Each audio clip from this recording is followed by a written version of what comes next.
I am Ferdinand Marcos, and I am the President of the Republic of the Philippines. I stand today on behalf of 110 million Filipinos. Hi everyone, hello universe, it's me again. Shoutout sa inyo mga kababayan. But anyway, meron tayong upload videos, updates tungkol po dito sa mga nagpapakalat ng fake news laban sa Pangulo. Ayan, hindi talaga sila titigil nasirain ng Pangulo. Pero sa ginagawa nila guys, hindi talaga sila nagtatagumpay.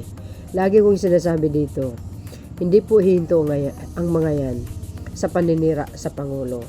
Pero dahil ang Pangulo ay napaka-humble, hindi talaga siya pumapatol hanggat hindi naman talaga totoo ang mga akusa laban sa kanya. Shoutout sa mga Marcos Lily supporters, Filipino and OFW. Mayroon tayong updates, video updates sa inyong mga kababayan. Sabi po nila, ang Pangulo ay sinugod daw sa Sintlux. Yan na naman. Bakit? Ay, alam niyo naman ang mga anti-Marcos kung anong pinaggagawa at paninira sa laban sa Pangulo. Di ba? Di ba nung karang week, na overpatig ang Pangulo sa kagbabiyahe niya sa iba't ibang probinsya.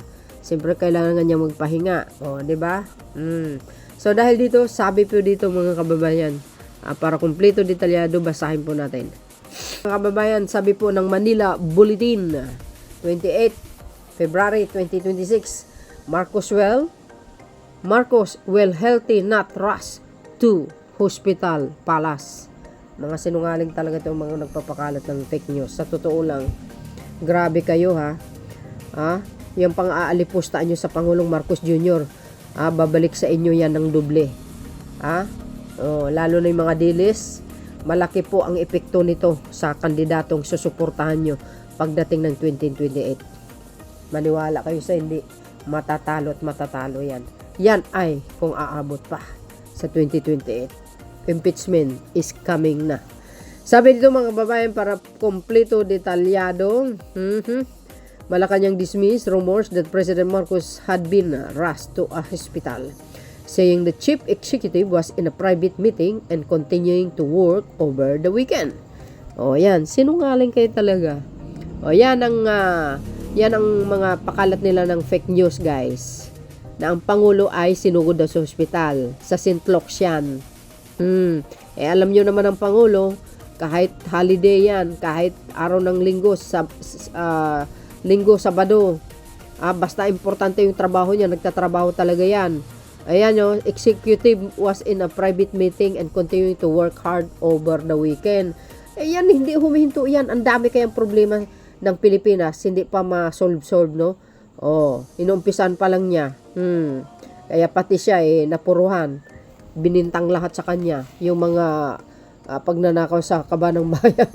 Siya daw mastermind. Mga katok talaga yun. Presidential Communication Office, PCO, Undersecretary Claire Castro issued that the clarification amid circulating claim online that Marcos had been brought to Sintlux Medical Center. Mga sinungaling talaga tong mga trolls. In a text message to reporters, Castro said Marcos was in a meeting with the Presidential Management Staff, PMS, and not in the medical institution. Sabi po dito.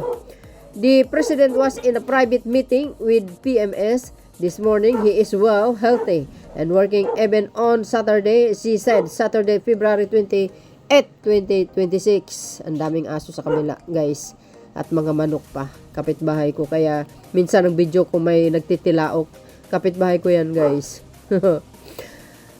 She did not give further details about the meeting but emphasized that the President was carrying out official duties. Ayun naman pala kayo naman talaga gumagawa kayo ng issue na hindi totoo. Para lang sirain ang Pangulo. Alam niyo guys, no, nagmamadali talaga itong mga salot na ito. Kasi ang impeachment is is coming na Tsaka yung charge crimes against humanity malapit na, diretso na kulungan. Kaya ito, panay paninira nila sa Pangulo. She said not give further details about the meeting but emphasized the President was carrying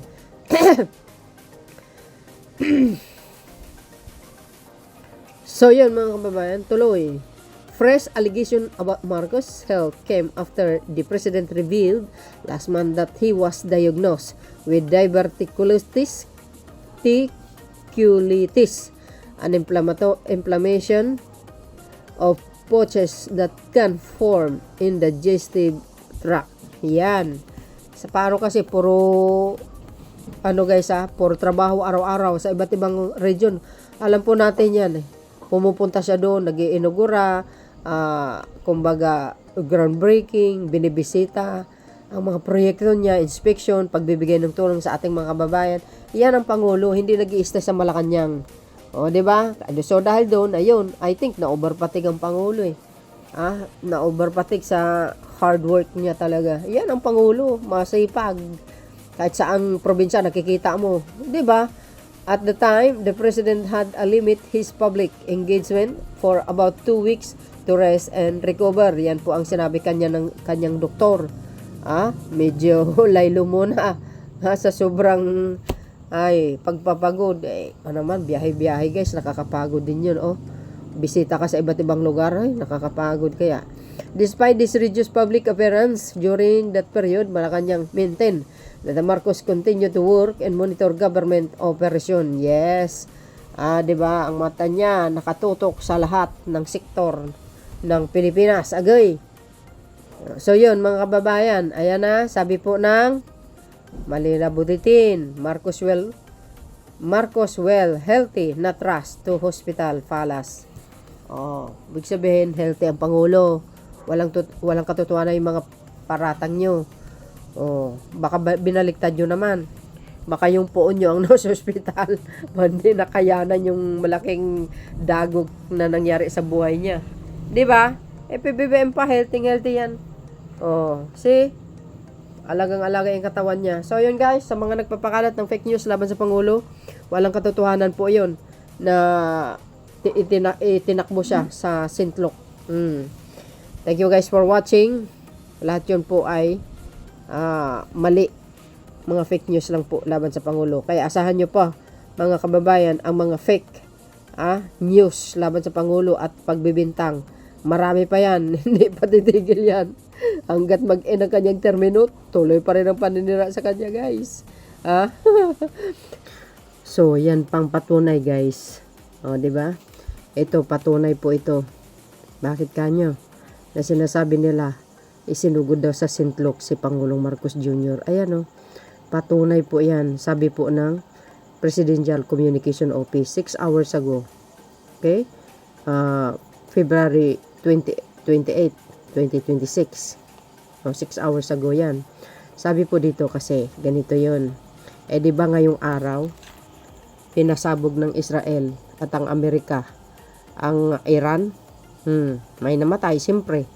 So marami tayong mga kababayan sa Middle East. So ang ginawa ng Pangulo, mga kababayan, ayan we have received reports of airstrike which hit Iran.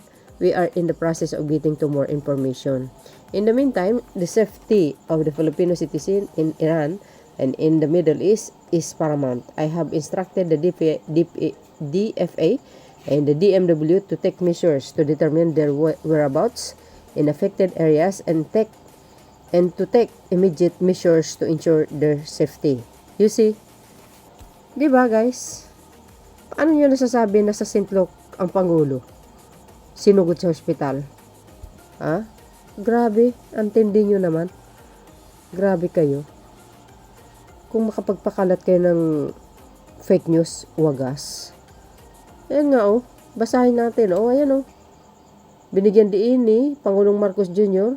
na prioridad ng pamahalaan ng kaligtasan ng mga Pilipino sa Iran at sa ibang bahagi ng Middle East kasunod ng mga ulat ng airstrike at inatasan ng DFA at DMW na magsagawa ng agarang hakbang upang matukoy ang kanilang kalagayan at matiyak ang kanilang seguridad. You see?